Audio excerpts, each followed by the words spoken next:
Hi friends, welcome back to my channel, and today I'm going to be trying to write like the queen of mystery, Dame Agatha Christie. Over the years and across this series, this has been suggested to me by so many people, and this video is actually going to be releasing on what was the original publication date of Thanks for Watching. My debut novel now has a different book birthday, but this was heavily inspired by Agatha Christie's And Then There Were None, which is the best-selling mystery novel of all time. Mine keeps the same locked room vibe, only it's on an island getaway with no internet, which is the like worst case scenario for my cast of influencers. On the island, someone begins hunting them down one by one, and the frenemies realize that someone has brought them all there to die. It is silly and campy, and hopefully just a really fun ride. The new release date is May 12th, which means that you can still ask your library to order copies. You can mark it as want to read on Goodreads or Fable or Storygraph, tell a friend about it, or even pre-order it, all of which I would be eternally grateful for. Now, whoops. Now let's chat Agatha Christie's writing routine, of which did she really have one? She did have some very interesting peculiarities regarding her process, and at the start of her career she was releasing about 2 to 3 books a year. Later she did a book a year, often around Christmas, the publishers coining a Christie for Christmas. So to keep up this schedule, she was known to work on 2 projects at once, one drafting or brainstorming, the other revising. But she was noted as being rarely seen actually writing. She would spend a lot of her time plotting her stories in her head, brainstorming often from the tub, which is fun. I think a lot of writers nowadays say that they get their best ideas while they're in the shower, so.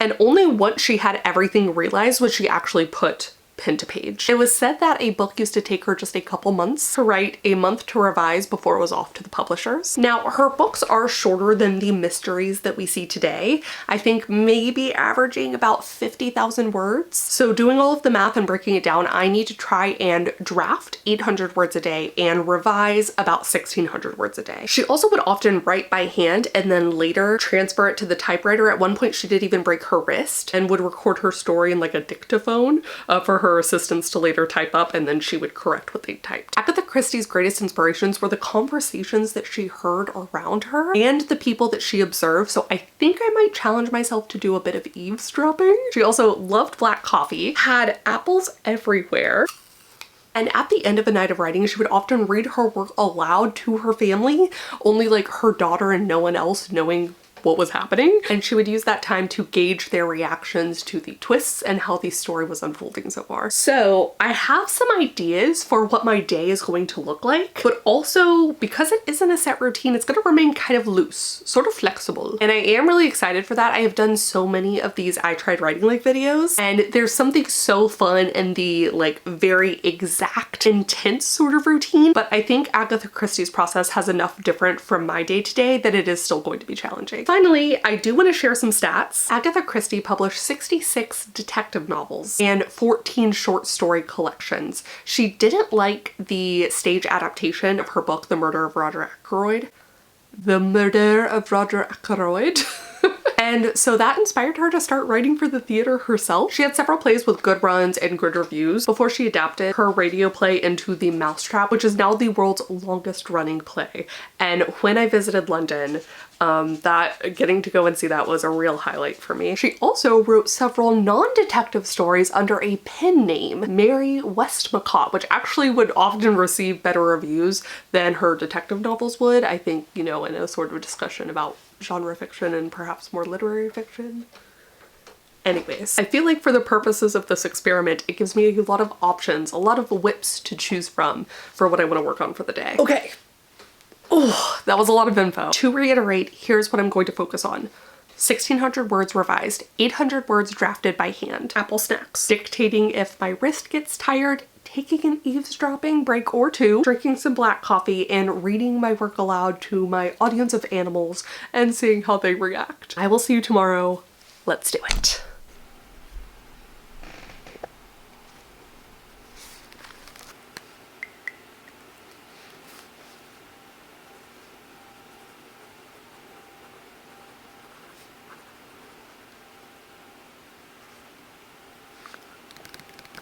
One page down.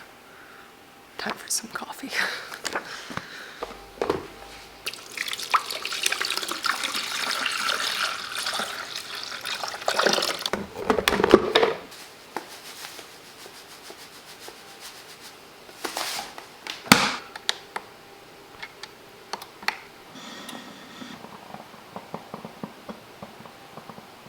I don't know when I'm ever gonna get the opportunity to use a description of like the rumbling and hissing of an ancient coffee pot.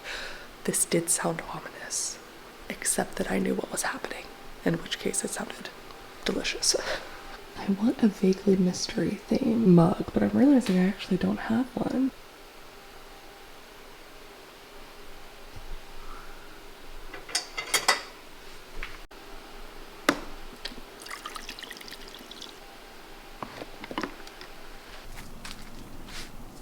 So this morning I decided to work on my project called A Familiar Fable, which is just basically it follows witches' familiars as several of them start going missing. And yeah, they're the main characters. And so I was just looking at this squirrel out of the window. It was very fun to see. I feel like I've been trying to like study animal movements more so that I can describe them better. And so I just thought it was fun.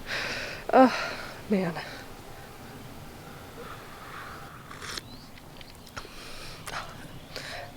Agatha Christie, you did it again.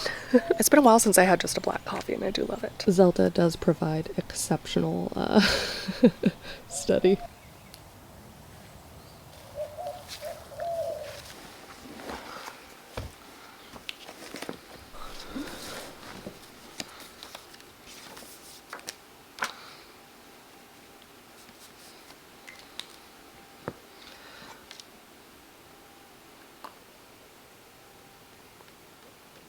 Okay, this page was 182 words. I also made sure to put a page break so that I knew for myself this scene was over and we were going to skip a little bit. So I'm guessing this page is about 200, so maybe 175 to 200 words per page, just so that I know by hand. One of the things that I really admire about Agatha Christie's routine is that at one point in her career she did have a writing desk, but she wrote really anywhere. She said all she needed was like a steady surface and a typewriter. And I think maybe this goes back into her not having necessarily this set routine. There is something to be said for routine, for getting up and doing the same thing every day. But there's also a rigidity to that I've seen affect people where if they're not at their writing desk in their writing room at their specific writing time, they can't write. The other thing I really admire about her entire process is showing how much work went into the plotting. How much of writing is this mental workload that does not hit the page. So much of our work is internal and not quantifiable. And so the fact that she would really think about things, tinker through it for months ahead of time, and only then start writing really highlights just how much of the brainstorming, outlining, plotting portion of our job writing is. I have 2 pages so far, a little note on the 3rd page, and so this is my flat surface. Let's get to a bit more writing.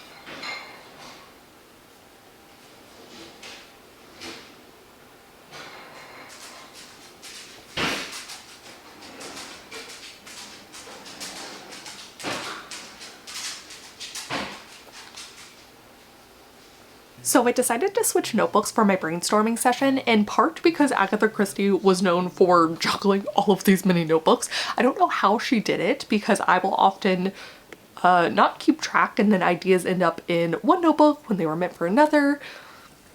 She was quoted as saying, "I usually have about half a dozen notebooks on hand, and I used to make notes in them of ideas that struck me or about some poison or drug or a clever little bit of swindling that I had read about in the paper," which I love. Also, at the time of her death, about 73 notebooks were uncovered, so she probably had, who knows, in the hundreds, which I feel like is a relatable struggle for every writer.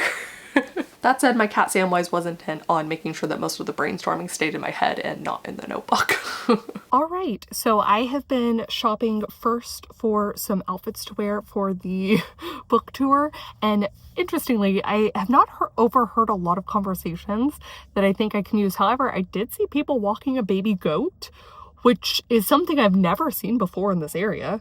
Shocking. And then I also was eavesdropping, and someone was talking about their pastor who'd seen a bear commercial, and it took me a while to realize that the man's accent was just so thick and so Texan that he was talking about a beer commercial. a bear commercial, and I was like, oh, I feel like you could do something really fun with a misunderstanding like that because of an accent. Can I do it with beer and bear? Don't know, but a nugget has been filed. All right, let's go get some food.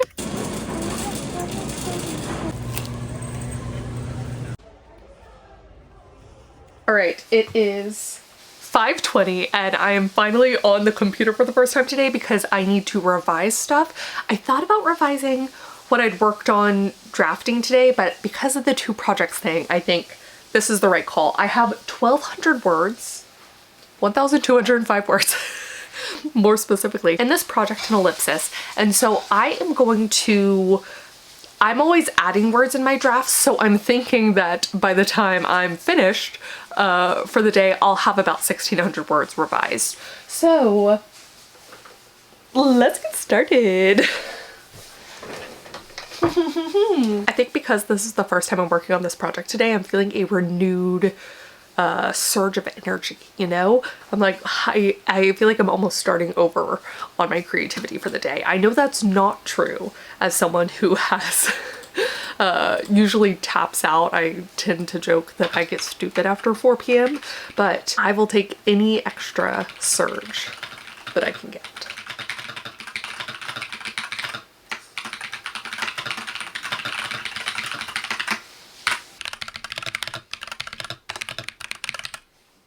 All right, that is 1,500 words. I'm gonna go ahead and say that's close enough in part because I have run out of words. So, otherwise then I would just be drafting again. So I think 1,500's close.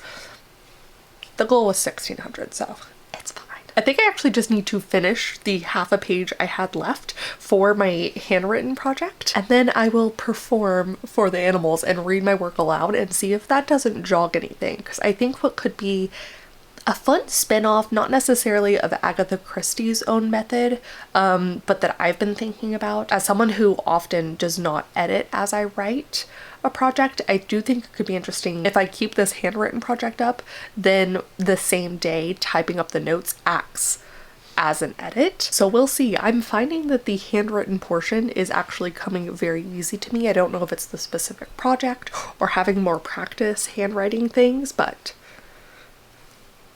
I like it.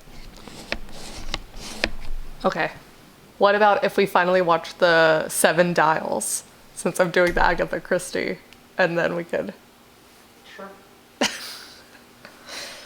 Look at that, Thor. Look at that.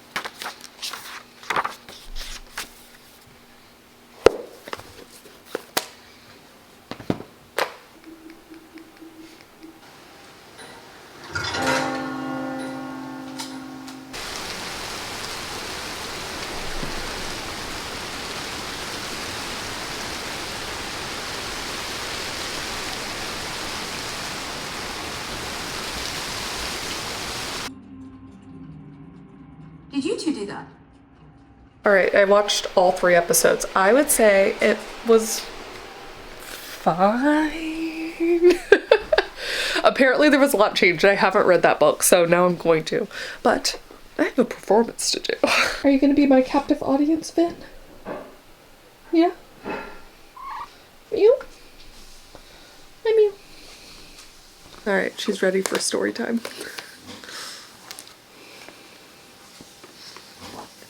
There is a black cat character, Vin. I think you'll like her. She plays a bit of an antagonist role at the start.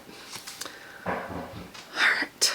Now I will say that reading aloud to my animals probably was not the same effect as she had reading it to her family. However, I think reading it aloud actually really helped me to think over kind of what words I really wanted to use, and also helped me gauge if I didn't sort of dig deeply enough into a specific part when I was initially handwriting and drafting things. You want to read it?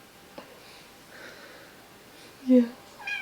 Meow. And then today I started typing up some of the notes that I had handwritten. And again, it serves as a very nice kind of double check on what all I want to actually make it to the page. So I am a big fan of this built-in editing time.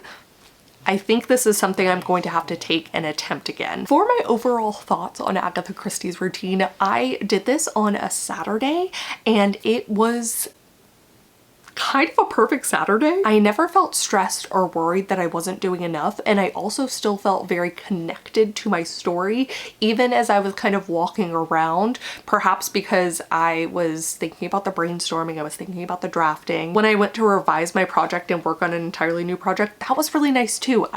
It's also a heist story, so I think channeling the Agatha Christie of it all was helpful. In fact, even with the 800 words drafted, 1600 revised, I was able to fit in some video editing and other administrative work and still feel like I had a really chill, nice Saturday. I am a fan. Please do comment down below. Let me know what your overall thoughts are on Agatha Christie's writing routine, or just more generally her process. Do you think that this is something that you could do every day? And also, I guess I just like the idea that this wasn't necessarily her every day. Again, there were months where all she was doing was just brainstorming things in her head, which it is just so much of the writing process is thinking and tinkering before anything ever makes it to the page. Or even when stuff is making it to the page, you know, when you're going out on a walk and thinking about your story, that's so much